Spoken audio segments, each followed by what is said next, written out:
छत्रपती संभाजीनगर शहरात रात्री झालेल्या मुसळधार पावसाने घरांमध्ये गुडघ्यापर्यंत पाणी भरलं होतं। नागरिकांना उंच ठिकाणी जाऊन बसावं लागलं। संपूर्ण परिसर पाण्याखाली गेलेला आहे। गल्ली आणि घरांमध्ये मोठ्या प्रमाणात पाणी साचलंय आणि ते वाहतं पाणी आहे। घरातील जीवनावश्यक वस्तू त्यामुळे पूर्णपणे भिजून गेल्यात, खराब झाल्यात, वाहून गेल्यात। आपल्या घराची ही परिस्थिती बघून नागरिकांना अश्रू अनावर झाले। रात्री झालेल्या या पावसामुळे अनेक सखल भागामध्ये पाणी साचलंय। तर छत्रपती संभाजीनगरच्या राहुल नगर या भागामध्ये मी आता उभा आहे। मी कुठल्या शेतीमध्ये नाल्यामध्ये नाही तर चक्क घरामध्ये उभा आहे आणि या घरामध्ये माझ्या गुडघ्या एवढं पाणी आपल्याला पाहायला मिळते।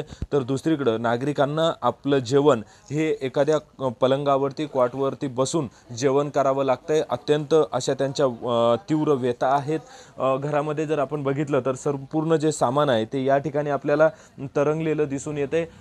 स्टोव असेल, इतर घरातलं साहित्य असेल, हे पूर्ण साहित्य पाण्यामध्ये साचलेलं आहे आणि त्यामुळे नागरिकांच्या व्यथा मोठ्या आपल्याला या ठिकाणी पाहायला मिळते। पूर्ण सोफा असेल, पलंग असेल, कॉट असेल, हे संपूर्ण पाण्याखाली गेले। जीवनावश्यक वस्तूंचा या ठिकाणी मोठा नुकसान झालेलं आपल्याला पाहायला मिळते। काही नागरिक देखील माझ्यासोबत आहेत, त्यांच्या काय भावना आहेत ते देखील जाणून घेऊयात। म्हणजे ज्या पद्धतीने बाबा तुम्ही आता जे पाणी आहे ते इथंच फेकलंय ताटातलं का? म्हणजे घरामध्येच पाणी कधी फेकण्याची वेळ येत नाही, पण आज ते पाणी तुम्ही फेकलंय।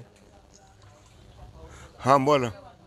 काय नाही, रातभर आम्ही जागा आहे, रातभर जागा आहे। आता नाश्त्याला क्रांतीचा होऊन जाऊन नाश्ता आणला क्रांतीचा होऊन जाऊन बाथरूमला संडासला गेलो स्टेशनवर पायी तिथून पायी आलो। क्रांतीचौकला रिक्षा करून नाश्ता आणला, मी खात बसलो। यात तुम्ही धीर धरा, होईल, सर्व व्यवस्थित होईल। पण केव्हापासून पाणी साचायला सुरुवात झाली? 2-3 वर्ष झालं। हे पूल बांधला तेव्हापासून।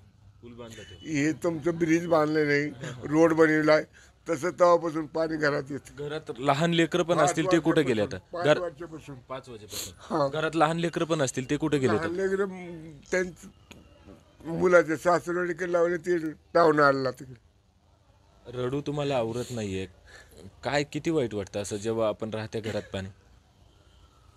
काय करा, नाही इलाज आहे सर। घरामध्ये जर आपण बघितलं तर मी कुठं गल्लीमध्ये नाही, घरामध्ये उभा आहे आणि त्याच घरामध्ये किचनमध्ये जर मी गेलो तर तुम्हाला अजून दाखवण्याचा प्रयत्न करतो की कशा पद्धतीचं हे किचन पूर्ण याच ठिकाणी अस्ताव्यस्त झालेलं आपल्याला पाहायला मिळतं। किचनच्या अर्ध्या मध्यापर्यंत या ठिकाणी पाणी आलेलं आहे आणि संपूर्ण पाणी या घरामध्ये अशाच पद्धतीचं साचलंय आणि जे आजोबा आहेत त्यांना रडू कोसळतंय, त्यांना रडू आवरत नाहीये। कारण आपला अनेक कष्ट करून कितीतरी 1-1 रुपया साचून पै साचून त्यांनी हे घर बांधलं, त्याच्यामध्ये आपला परिवार सुखाने राहत होता। मात्र एक पाऊस आला आणि त्या परिवारालाच बाकी ठिकाणी पाठवावं लागलं। ह्या भावना अतिशय तीव्र आहेत, शब्दात व्यक्त करण्यात जोग्या देखील ह्या भावना नाही आहेत। त्यामुळे आता कुठेतरी लोकप्रतिनिधींनी आणि प्रशासनाने असल्या भागांमध्ये पाणी साचणार नाही यासाठी उपाययोजना करणं देखील तेवढंच महत्त्वाचं आहे। कारण छत्रपती संभाजीनगरला आपण स्मार्ट सिटी म्हणतो आणि त्याच नागरिकांच्या घरात त्यांना राहण्यासाठी, जेवण्यासाठी जर जागा नसेल तर हे दुर्दैव आहे। अविनाश कानडजे, न्यूज 18 लोकमत, छत्रपती संभाजीनगर।